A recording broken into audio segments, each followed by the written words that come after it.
Hi, I'm Chris Vieira, also known as Quilter on the Run, and I've had a lot of people asking me how I modified my mask pattern so that I could use the adjustable sliders on it. So this is just a quick tutorial to show you how that works.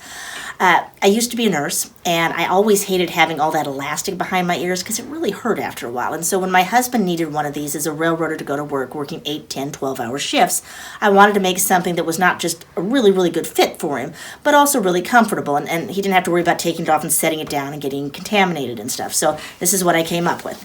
I started with a base pattern from So Much More. That's SEW Much More, MOORE. It's a free download. It's a great pattern. It comes in 4 sizes. So you're going to want to download that first, okay? Then you're going to need a fabric that you can use for the lining, a fabric that you're going to use for the actual front of the face mask, a heavyweight fusible interfacing. If you don't have that, you can use a lighter weight. It doesn't have to be fusible. It just makes it a lot easier to put in. You're going to need twist ties, or the equivalent, and we'll talk about equivalents here in just a minute. You're going to need some sort of a slider, a cord. I'm using 3mm macrame cord, okay, and a safety pin to help pull it all through. That's all there is to it, okay? So the first thing you're going to want to do is you're going to cut out 2 pieces of your lining, the same size as your mask pattern, okay? You're also going to cut out 2 pieces of the interfacing the same size. And then you're going to cut out 2 pieces of your outer one. And you'll notice here that it's about 1 inch bigger.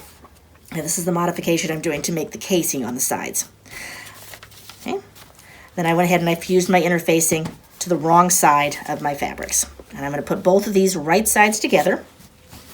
And I'm going to sew a 1/4 inch seam allowance along this front edge. Okay. And because this is a curved seam, you're going to have to clip it. You want to make sure you clip just close to the seam allowance, but don't actually clip the seam, okay? And you're going to do that about every 1/2 inch, okay?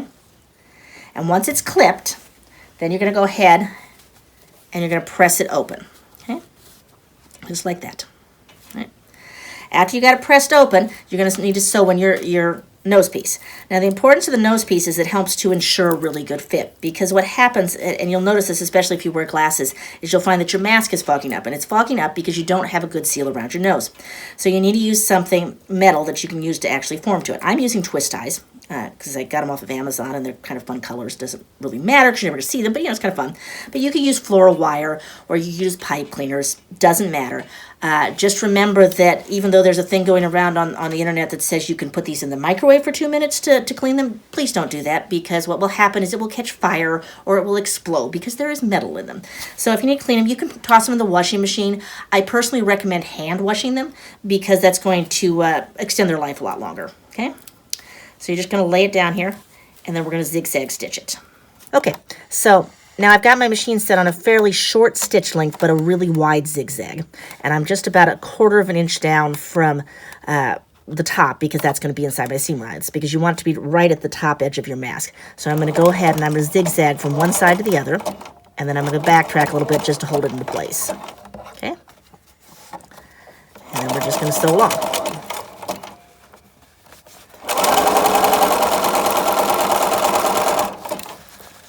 Just keeping them laid on top of each other real nice.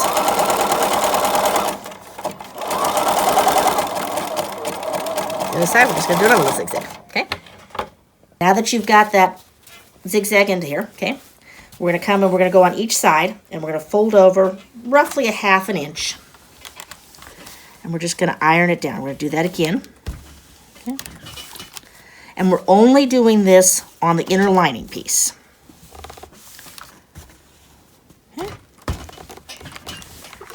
Those folded, and you're going to have one of your inner lining pieces folded and one of your outer pieces, and you're going to take and you're going to put them right sides together, and you're going to line up those center seams, and you're going to pin them into place.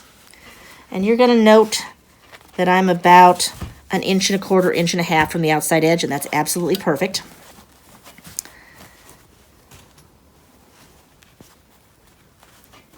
And what this does is allow us to form the casing without creating a lot of additional bulk on the sides, because that affects how it fits. I'm going to do the same thing down here at the bottom, lining up that center seam. Once it's pinned into place, we're going to sew a 1/4 inch seam allowance on both the top and the bottom. Okay? Okay, and you can see how my 1/4 seam allowance runs right along the edge of that zigzag piece that I put in for the nose piece. Okay, now I'm going to go ahead and turn it right side out. And if you wanted to, you can top stitch along the top and the bottom, and even along that center seam for looks. It does give a little bit more stability, but it is not actually essential. We're just going to fold that in so that that nose piece winds up being right underneath there. Then I'm going to take my iron, and I'm just going to go the distance of my seam allowance here and just kind of press it out, just to help make it lay a little nicer and flatter. And do that on both the top and the bottom. It's going to give you that nice shape there. Then I'm going to go ahead on both sides and I'm going to turn it under about 1/4, not quite a half. And I'm just going to fold those under. Once I've got those folded under, I'm going to turn it again and pin it into place, just overlapping that inner lining edge just a little bit. Okay, and then I'm going to go and I'm going to sew right down along the edge of that casing to hold it into place. Okay, so I just did a nice little narrow stitch right along the edge of that casing to hold it in place. My macrame cord, and they make both double and single hold ones. I personally like the double ones just because it's a little easier to put them through than trying to push them both through at the same time, but whatever you have works. It's not a problem. Okay, pop through like that. Okay, go down and I'm taking my other side. I'm going to hook safety pin on it. Now, you can make these adjustable at the head height, or you can make them at the neck. It's a personal preference. I found that most of the people that I'm making them for have a harder time pulling it back from their neck than they do pulling it up from their head. But again, personal preference. Slide it down one side, come back up the other. Okay. Stick it into the other side here.